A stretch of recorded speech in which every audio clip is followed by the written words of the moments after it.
Salute Bharat.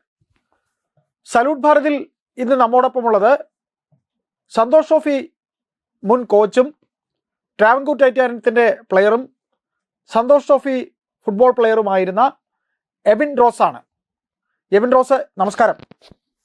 നമസ്കാരം. എബിന് ഞാനിപ്പോൾ എബിനുമായിട്ട് സംസാരിക്കാതിരിക്കുന്നതിൻ്റെ main issue എന്ന് പറയുന്നത്, എബിൻ ഇപ്പോൾ ഒരു കോച്ചാണ്. ഒരു ഫുട്ബോൾ അക്കാഡമി, കോവളം FC എന്നൊരു ഫുട്ബോൾ അക്കാഡമി, നിരവധി കൊച്ചുകുട്ടികളെ കളിയിലേക്ക് കൊണ്ടുവന്ന് അവരെ ഒരു കളിക്കാരായി വാർത്തെടുക്കുന്നതിൽ മുഖ്യ പങ്ക് വഹിക്കുന്ന ഒരു അക്കാഡമിയുടെ കോച്ച് കൂടിയാണ് താങ്കൾ. താങ്കളൊരു മുൻ പ്ലെയറുമാണ്. അപ്പോൾ നമ്മുടെ ഇന്ത്യൻ ഫുട്ബോൾ ഇപ്പോൾ ഈ ഒരു ലോകകപ്പ് മാമാങ്കം കഴിഞ്ഞിട്ടേ ഉള്ളൂ, ഫിഫ വേൾഡ് കപ്പ് കഴിഞ്ഞിട്ടേ ഉള്ളൂ. ആ ആരവങ്ങൾക്കിടയിൽ ഇന്ത്യയിലെ ഒരു ക്ലബ്ബ് ഇതേപോലെ ഈ പറയുന്ന പോലെ പഞ്ചാബിൽ നിന്നുള്ളൊരു ക്ലബ്ബാണ്. അവർ സ്വീഡനിൽ ഒരു ക്ലബ് ഫുട്ബോൾ ടൂർണമെൻറ്റ്, കൊച്ചുകുട്ടികളുടെ 12 വയസ്സിന് ശേഷമുള്ള ഒരു ക്ലബ് ഫുട്ബോൾ ടൂർണമെൻറ്റിൽ വിജയിച്ചതായുള്ള വാർത്തകൾ കേൾക്കുന്നു. ശരി, അത് അവിടെ നിന്നോട്ടെ, അതിനെക്കുറിച്ച് പറയുന്നില്ല. എന്നാൽ എൻ്റെ സംശയം, നമ്മുടെ സംശയം, താങ്കൾ യങ്സ്റ്റേഴ്സിനെ പരിശീലിപ്പിക്കുന്ന ഒരു കോച്ച് കൂടിയാണ്.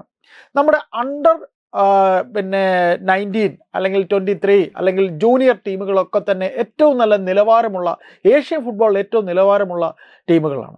അപ്പോൾ ലോകകപ്പ് ഫുട്ബോൾ കഴിയുമ്പോൾ നമ്മളിങ്ങനെ ഓരോ രാജ്യത്തിൻ്റെ പിറകെ നമ്മളിങ്ങനെ പോവുകയാണ്. അർജൻറ്റീനൻ ഫാൻസ്, ബ്രസീൽ ഫാൻസ്, മറ്റ് കളിയിൽ ഏറ്റവും നല്ല രീതിയിൽ പെർഫോം ചെയ്യുന്ന സ്വീഡൻ,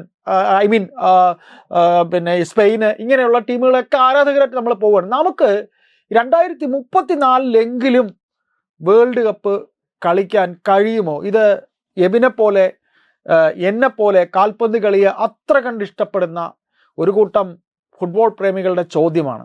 എൻ്റെ ചോദ്യം, യൂത്ത് ലെവലിൽ ഇന്ത്യൻ ഫുട്ബോൾ പെർഫോം ചെയ്യുന്നുണ്ട് എന്ന് നാം കാണുന്നു, ഏഷ്യൻ ലെവലിലൊക്കെ. എന്തുകൊണ്ട് അത് മറ്റ് സീനിയർ ഫുട്ബോളിലേക്ക് വരുമ്പോൾ ഇങ്ങനെ ഒക്കെ ഇന്ത്യയിൽ ഇപ്പോൾ ഈ കാണുന്ന 130 വരുന്നു ഫിഫയിലെ ഇന്ത്യൻ ഫുട്ബോളിൻ്റെ റാങ്ക്? എന്ത് തോന്നുന്നു താങ്കൾക്ക്?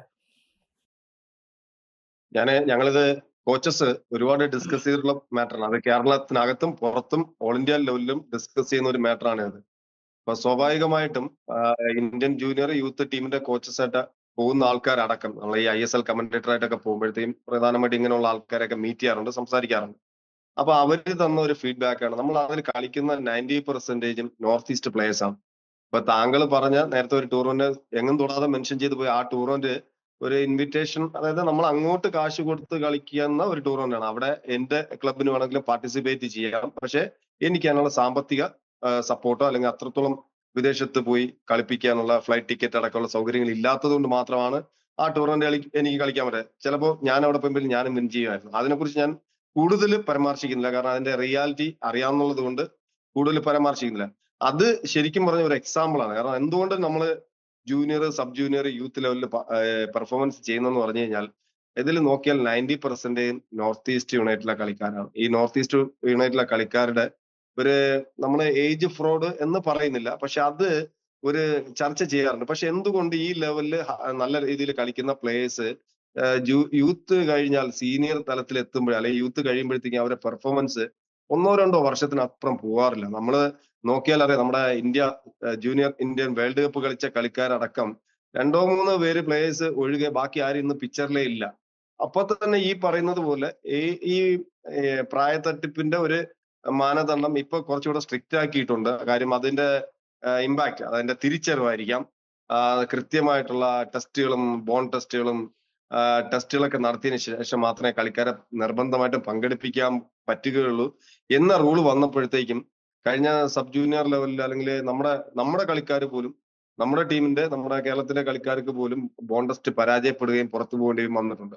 അപ്പൊ അങ്ങനെയുള്ള പുതിയ കാര്യങ്ങൾ വരുന്നത് കൊണ്ട് തന്നെ നമ്മൾ എവിടെ നിൽക്കാം എന്ന് അറിയാം. നേരത്തെ താങ്കൾ പറഞ്ഞ ആ ക്ലബിന്റെ നമുക്ക് ചിന്തിക്കാൻ പോലും പറ്റില്ല. ലിവർപൂളിലെ ഒരു ക്ലബിന് ഒരു അവിടുത്തെ കുട്ടികളെ 7 ഗോളിൽ തോൽപ്പിക്കുക, അല്ലെങ്കിൽ ബ്രസീൽ, ഇതൊക്കെ റിയാലിറ്റി ആണോ, അതിന്റെ യാഥാർത്ഥ്യം എന്താണെന്ന് അതിന്റെ കാര്യങ്ങളെ കുറിച്ച് നമ്മൾ ചർച്ച ചെയ്യില്ല. ഓക്കെ, തീർച്ചയായിട്ടും അതൊരു നല്ലൊരു വിജയം തന്നെയാണ്. പക്ഷെ അതിന്റെ അപ്പുറം ചില കാര്യങ്ങൾ, ഇതുപോലുള്ള ഇതുപോലുള്ള മുതലെടുപ്പുകളാണ് പലപ്പോഴും ഈ ഇന്ത്യൻ ഫുട്ബോളിനെ പുറകോട്ട് കൊണ്ടുവരുന്നത്.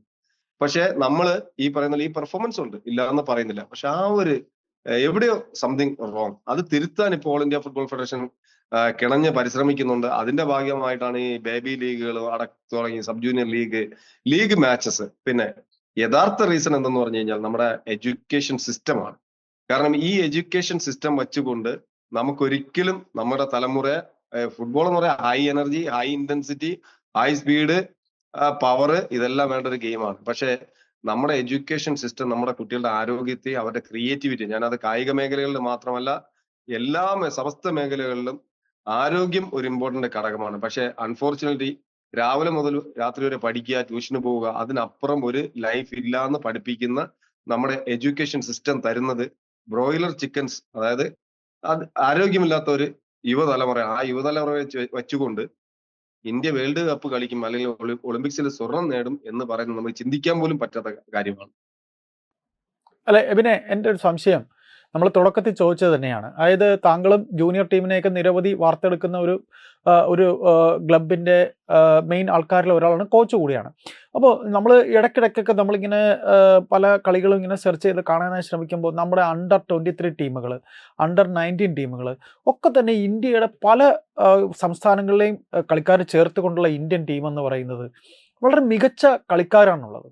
അപ്പോൾ എന്തുകൊണ്ട് ഒരു കുട്ടിപ്രായത്തിലേ ഈ കുട്ടികളെ വാർത്തെടുത്ത് അങ്ങനെ ഒരു ടീമിനെ ബിൽഡപ്പ് ചെയ്ത്, കാര്യം ജനസംഖ്യാ അനുപാതത്തിൽ നമ്മൾ നോക്കുമ്പോൾ വെറും 5 കോടി 3 കോടി അതിന് താഴെയൊക്കെയുള്ള രാജ്യങ്ങളിലെ അന്നാണ് കളിക്കാർ കളിച്ച് മികവാർന്ന കളിയാണ് നമ്മളിപ്പോൾ ഈ കണ്ട വേൾഡ് കപ്പിൽ നമ്മൾ കണ്ടത്. അത് എന്തുകൊണ്ട് നമ്മുടെ ഇന്ത്യയിൽ അങ്ങനെ സംഭവിക്കുന്നില്ല? അതായത് നമുക്ക് ഒരു കൂട്ടം കളിക്കാരെ വാർത്തെടുത്ത് അവരൊരു ടീമായി ബിൽഡപ്പ് ചെയ്ത് നമ്മളൊരു പ്രത്യേക ലക്ഷ്യത്തോടെ പോയി, അതെന്തുകൊണ്ട് സംഭവിക്കുന്നില്ല? അത് അറിയാത്തതാണോ, അത് അറിഞ്ഞുകൊണ്ട് അതിനെ വിസ്മരിക്കുന്നതാണോ? അല്ല, നമ്മുടെ സമൂഹമാണ് അതിന് കാരണം. കാരണം ഞാനും നിങ്ങളൊക്കെ പഠിക്കുമ്പോ ഞാനും നിങ്ങളൊക്കെ 10ാം ക്ലാസ്സിൽ പഠിക്കുമ്പോൾ ഒരു സ്റ്റാൻഡ് ഒരു ഡിവിഷനിൽ 50 കുട്ടികളുണ്ടാവും. ഈ 50 കുട്ടികളിൽ എത്ര പേർക്ക് ജോലി കിട്ടി, അല്ലെങ്കിൽ ഈ പറയുന്നത് പോലെ പഠിച്ച് ജോലി കിട്ടി എത്ര പേരുണ്ടെന്ന് ചോദിച്ചു കഴിഞ്ഞാൽ വിരലിൽ എണ്ണാവുന്നവർ മാത്രമാണുള്ളത്. പക്ഷെ എന്നിട്ടും നമ്മൾ എഡ്യൂക്കേഷന്റെ ഇമ്പോർട്ടൻസിനെ കുറിച്ച് പഠിപ്പിക്കുന്നു, കുട്ടികളെ എഡ്യൂക്കേഷന്റെ ആ ഒരു ഇത് പറഞ്ഞുകൊണ്ട് അടിമകളാക്കുന്നു. ഞാൻ പറഞ്ഞുതരാം, ഞാനും നിങ്ങളൊക്കെ അടക്കമുള്ള ആൾക്കാർ ഫേസ് ചെയ്യുന്ന ഒരു പ്രശ്നമുണ്ട്. ഒരു കുട്ടിയെ 2ാം ക്ലാസ് മുതൽ അല്ലെങ്കിൽ 3ാം ക്ലാസ് അല്ലെങ്കിൽ പോട്ടെ 5ാം ക്ലാസ് മുതൽ 9ാം ക്ലാസ് വരെ പഠിപ്പിച്ചു നല്ല രീതിയിൽ ട്രെയിൻ ചെയ്ത് അവൻ നല്ല പെർഫോമൻസ് ചെയ്യുന്നു, അവന് എന്ത് റിസൾട്ട് ഉണ്ടായിരുന്നാലും അവനെ പഠിപ്പിച്ച് കൊണ്ടുവന്നു കഴിഞ്ഞു കഴിഞ്ഞാൽ ആ പഠിപ്പിച്ചുകൊണ്ടുവന്ന കുട്ടി 10ാം ക്ലാസ് ആകുമ്പോഴത്തേക്കും 10ാം ക്ലാസ് ആയെന്ന് പറഞ്ഞാൽ ആ പാരന്റ്സ്, അവൻ ചിലപ്പോൾ നാളെ ഇന്ത്യ കളിക്കാം, ചിലപ്പോൾ ലോകകപ്പ് കളിക്കാൻ വരെ നിലവാരമുള്ള കുട്ടിയായിരിക്കും. പക്ഷെ 10ാം ക്ലാസ് എന്ന് പറഞ്ഞ് പേടിപ്പിച്ച് അധ്യാപകരും ആ ഇൻസ്റ്റിറ്റ്യൂഷനും എഡ്യൂക്കേഷൻ സിസ്റ്റം ഒക്കെ ആ കുട്ടിയുടെ കഴിവിനെ അവിടെ തളച്ചിടുകയാണ്. അവിടെ തുടക്കുന്നു നമ്മുടെ പരാജയം. അപ്പോൾ എബിൻ പറയുന്നത് അക്കാഡമിക് ലെവലിൽ കുട്ടികളെ തളച്ചിടുന്നത് കൊണ്ടാണ് ഈ കായിക രംഗത്ത് ഇന്ത്യക്ക് പുരോഗതി ഉണ്ടാകാത്തത് എന്ന് തന്നെയാണോ? അക്കാഡമിക് ലെവലിൽ ഇങ്ങനെ കുട്ടികളെ ഇങ്ങനെ പറയുമ്പോൾ സ്പോർട്സ് ഇനങ്ങളിൽ മികവാർന്ന കുട്ടികളെ ഒരു 10ാം തരം എത്തുമ്പോൾ മുതൽ അയ്യോ 10ാം തരമാണ് അതുവരെ നന്നായിട്ട് കളിച്ച് വന്നൊരു കുട്ടിയായിരിക്കും. അതുകൊണ്ടാണോ കാരണം?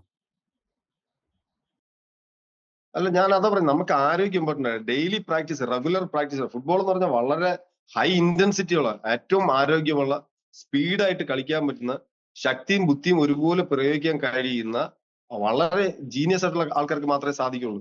നേരത്തെ അതുകൊണ്ട് ഞാൻ പറഞ്ഞത് 10ാം ക്ലാസ് അല്ലെങ്കിൽ എഡ്യൂക്കേഷൻ പരീക്ഷ എന്ന് പറയുമ്പോഴത്തേക്ക് ഈ മാതാപിതാക്കൾ അവന് കഴിവുണ്ടെങ്കിൽ പോലും എഡ്യൂക്കേഷന്റെ ഇമ്പോർട്ടൻസിനെ കുറിച്ച് അല്ലെങ്കിൽ ഒരു ഡിഗ്രി, ഒരു ഗ്രാജുവേഷൻ വേണം എന്നുള്ളതിലൊന്നും തർക്കമില്ല. അതുണ്ടെങ്കിൽ ഇന്ത്യ പോലുള്ള രാജ്യത്ത് മുന്നോട്ട് പോകാൻ സാധിക്കുള്ളൂ. പക്ഷെ വിദേശ രാജ്യങ്ങളിൽ അങ്ങനെയാണ്. നിങ്ങൾ നേരത്തെ പറഞ്ഞ ചെറിയ ചെറിയ രാജ്യങ്ങളിലെ ആൾക്കാരുടെ ആരോഗ്യം നിങ്ങൾ കണ്ടായിരുന്നോ? എന്ത് സ്ട്രോങ് ആയിട്ടുള്ള ആൾക്കാർ, എന്ത് പവർഫുൾ ആയിട്ടുള്ള, എല്ലാം പോസിറ്റീവായിട്ട് അഗ്രസീവായിട്ട് ഉള്ള ആ ഒരു ലൈഫ് സ്റ്റൈലിൽ ജീവിക്കുന്ന ആൾക്കാർക്ക് മാത്രമേ അത് സാധിക്കുള്ളൂ. കാര്യം ഫുട്ബോൾ എന്ന് പറഞ്ഞാൽ ഞാൻ നേരത്തെ വീണ്ടും പറയുന്നു, ഹൈ ഇന്റൻസിറ്റി ഉള്ള ഗെയിമാണ്. നല്ല കരുത്ത് വേണം, ക്വിക്ക് ഡിസിഷൻ എടുക്കാനുള്ള കഴിവ് വേണം. ഈ കഴിവൊക്കെ ഡെവലപ്പ് ചെയ്യണമെങ്കിൽ അത് നമ്മളെ ഗ്രാസ് റൂട്ട് തലത്തിൽ നിന്ന് തുടങ്ങണം. നമ്മുടെ ഗ്രാസ് റൂട്ട് തലം എന്ന് പറഞ്ഞു കഴിഞ്ഞാൽ ഈ പറഞ്ഞതുപോലെ പരീക്ഷ വരുമ്പോൾ കളി നിർത്തുന്ന ആ ഒരു ഇതാണ്. അപ്പൊ അവന്റെ ട്രെയിനിങ് മുടങ്ങുന്നു, അവന്റെ കഴിവുകൾ നഷ്ടപ്പെടുന്നു, വീണ്ടും റീസ്റ്റാർട്ട് ചെയ്യേണ്ടി വരുന്നു. ഈ റീസ്റ്റാർട്ട് ചെയ്യുമ്പോഴത്തേക്ക് അവന് പഴയ മികവിലേക്ക് എത്താൻ സാധിക്കുന്നില്ല. അവിടെയാണ് നമ്മുടെ പരാജയം.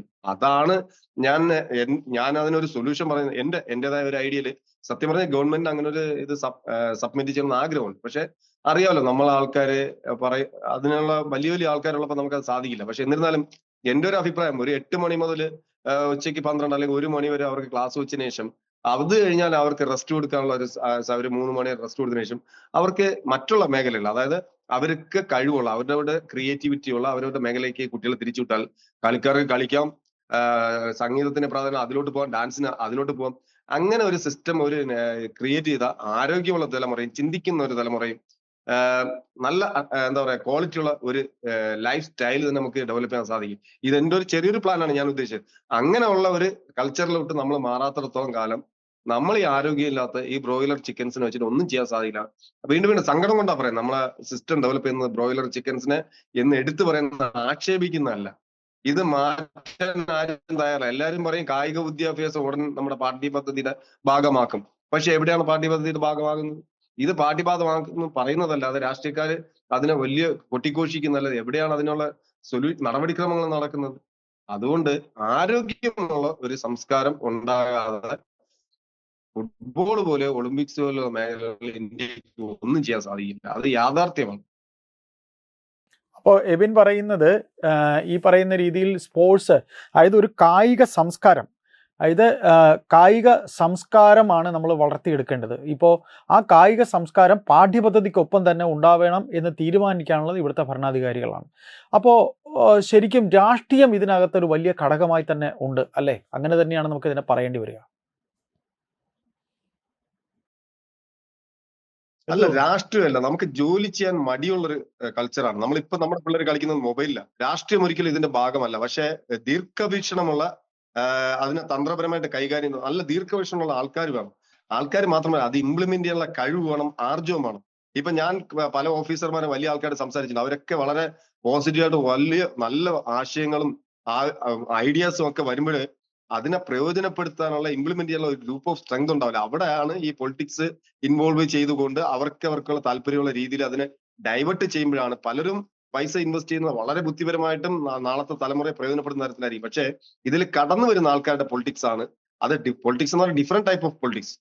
ആ പ്രാദേശികമാവാം, വർഗീയമാവാം, മതമാവാം, ഇതെങ്ങനെ ഡിഫറെന്റ് ആയിട്ടുള്ള പൊളിറ്റിക്സ് വരുമ്പോഴാണ് ആ ഒരു ഇതിന് പ്രയോജനം ഇല്ലാതെ പോകുന്നത് എന്നുള്ള ഒരു വിഷയമാണ്. അതുകൊണ്ട് ഞാൻ പറയുന്ന ആ ഒരു രാഷ്ട്രീയമല്ല. തീർച്ചയായിട്ടും. അപ്പോൾ ഏതായാലും ഇവനെ ഒരു ലോകകപ്പ് ഫുട്ബോളിന്റെ ആ ഒരു സമയം, ആ ഒരു സീസൺ കഴിയുന്നു. ഫുട്ബോൾ ആരാധകർ മറ്റു രാജ്യങ്ങൾക്ക് വേണ്ടി അവരുടെ ആരാധന കൂട്ടുമ്പോൾ ഞാൻ എബിനോട് ഈ ഒരു കാര്യം സംസാരിക്കുമ്പോൾ ഇതിന് നമ്മുടെ ഈ വീഡിയോക്കെതിരെ ഏതു തരത്തിലുള്ള പ്രതികരണം വരുന്നു എന്നുള്ളത് എനിക്കും എബിനും അനുമാനിക്കാവുന്നതാണ്. ഏതായാലും ലോക റാങ്കിങ്ങിൽ 130 അടുത്ത് വരെ എത്തി നിൽക്കുന്ന റാങ്കുള്ള ഇന്ത്യ മഹാരാജ്യം ഇനി ഏത് കാലത്ത് ഈ പറയുന്ന രീതിയിൽ ഈ കാൽപന്ത് കളിയിൽ ഒരു മികവാർന്ന ടീമിനെ വാർത്തെടുക്കുമെന്ന് ചോദിച്ചാൽ ഒരു കോച്ച് എന്ന രീതിയിൽ താങ്കൾക്കും ഉത്തരമില്ല, ഒരു കളി നിരീക്ഷകൻ എന്ന രീതിയിൽ എനിക്കൊരു കാര്യം പറയാനുണ്ട്. നമ്മുടെ ലീഗുകൾ ഡെവലപ്പ് ചെയ്യുക, ISL-ഉം ഐ ലീഗും പോലുള്ള ലീഗുകൾ കുറച്ചുകൂടെ ഇത് ചെയ്യുക. അതിനോടൊപ്പം തന്നെ PIO പ്ലേയേഴ്സ്, അതായത് ഓവർസീസ് പ്ലേയേഴ്സിനെ മറ്റുള്ള രാജ്യങ്ങൾ ചെയ്യുന്ന പോലെ, എന്തിനും ശ്രീലങ്കയും ബംഗ്ലാദേശും ഒക്കെ ഓവർസീസ് പ്ലേയേഴ്സിനെ ഉപയോഗിച്ചുകൊണ്ട് നല്ല റിസൾട്ട് ഉണ്ടായിക്കൊണ്ട് വരികയാണ്. സമീപ ഭാവിയില് നമ്മൾ ഈ പറയുന്ന പോലെ ഓവർസീസ് പ്ലേയേഴ്സിനെ ഉപയോഗിച്ചില്ലെങ്കിൽ സാഫ് കപ്പിന് പോലും നമ്മൾ പുറന്തള്ളപ്പെട്ടു പോകും. പക്ഷേ നമ്മുടെ ഇന്ത്യൻ വംശജരായ നിരവധി കളിക്കാര് വേൾഡ് കപ്പ് കളിച്ച മുത്തുസ്വാമി അടക്കമുള്ള കളിക്കാരുണ്ട്.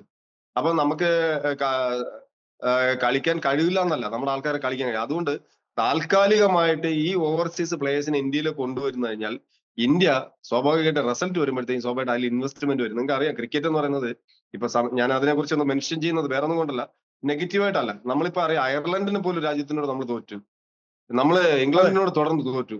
എന്താ ബുദ്ധിപരമായിട്ട് അടുത്തത് സിമ്പിളായിട്ട് കളിക്കുകയാണ്. കാരണം ഈ നമ്മൾ തന്നെ അങ്ങോട്ട് കാശ് കൊടുത്ത് കളിപ്പിക്കുന്നതാണ് ഇവരെയൊക്കെ. ശരിക്കും പറഞ്ഞാൽ അതാണ് ക്രിക്കറ്റ് ചെയ്യുന്നത്. അപ്പം പക്ഷെ ആ ക്രിക്കറ്റിന് ആ ഒരു അട്രാക്ഷൻ ജനങ്ങളിലേക്ക് എത്തിച്ചുകൊണ്ട് ചെയ്യുന്ന മാർക്കറ്റിംഗ് ഉണ്ട്. അതുപോലെ ഒരു വിജയങ്ങൾ വരുമ്പോഴാണ് ആൾക്കാർ അതിന്റെ പുറകെ പോകുന്നത്. ക്രിക്കറ്റ് എത്ര രാജ്യങ്ങൾ കളിക്കുന്നു, അല്ലെങ്കിൽ എത്ര രാജ്യങ്ങൾ ഇന്ത്യ കളിപ്പിക്കുന്നു എന്ന് ചോദിച്ചു കഴിഞ്ഞാൽ 90% പൈസ ഇൻവെസ്റ്റ് ചെയ്യുന്ന ഇന്ത്യ. ഇതൊക്കെ മറച്ചു വെച്ചുകൊണ്ട് പാവപ്പെട്ട കോടീശ്വരന്മാരെ പറ്റിച്ച് ആ പൈസ അത്രയും ബ്ലാക്ക് വൈറ്റ് എന്നൊക്കെ പറയുന്നുണ്ട്. അതിനെക്കുറിച്ച് നമ്മൾ പോകുന്നില്ല. ഈ സമ്പത്താണ് ആ ക്രിക്കറ്റിനെ നിലനിർത്തുന്നത്. പക്ഷെ ഫുട്ബോൾ പോലെ ഒരു മഹത്തായ ഗെയിം മുന്നോട്ട് വരണമെങ്കിൽ താൽക്കാലികമായിട്ട് നമ്മൾ ഈ ഓവർസീസ് പ്ലേയേഴ്സിനെ ഇന്ത്യൻ ടീമിൽ അഡോപ്റ്റ് ചെയ്യുകയാണെങ്കിൽ അതിനുള്ള നടപടിക്രമങ്ങൾ ഇന്ത്യ ഗവൺമെന്റ് തുടങ്ങി എന്നാണ് എനിക്ക് അറിയാൻ സാധിക്കുന്നത്. അപ്പൊ ആ ഒരു ഗവൺമെന്റിന്റെ നടപടിക്രമങ്ങൾ പൂർത്തിയായി കഴിയുമ്പോൾ ഈ കളിക്കാർ വരികയാണെങ്കിൽ ഇന്ത്യക്ക് റിസൾട്ട് ഉണ്ടാവും. റിസൾട്ട് ഉണ്ടാകുമ്പോൾ സ്വാഭാവികമായിട്ടും ഇൻവെസ്റ്റ്മെന്റ് ഉണ്ടാവും, മാറി ചിന്തിക്കും, അക്കാഡമികൾ സ്ട്രോങ് ആവും.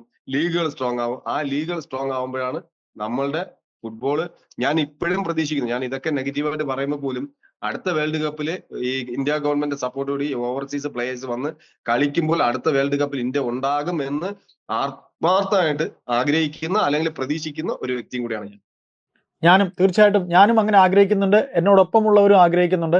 നമ്മൾ കാൽപന്ത് കളിയെ അത്ര കണ്ട് സ്നേഹിക്കുന്ന ഒരു കൂട്ടം പേർ താങ്കൾ പറഞ്ഞതുപോലെ കളിയുടെ ആ ഒരു ഗൗരവം, ഒരു വിജയം മതി നമുക്കതിൻ്റെ പിന്നാലെ പോകാൻ, ആഘോഷിക്കാൻ ഒരു വിജയം ഇന്ത്യ ഫുട്ബോളിനും ഉണ്ടാകുമെന്ന്, അത് നമ്മളടങ്ങുന്ന സമൂഹം ജീവിച്ചിരിക്കുന്ന അവസരത്തിൽ തന്നെ ആകട്ടെ എന്നുകൂടെ ആഗ്രഹിച്ചു പോകുന്നതിൽ തെറ്റില്ല എന്ന് കരുതുന്നു. വിഷയത്തിൽ പ്രതികരിച്ചതിൽ നന്ദി. Thank you.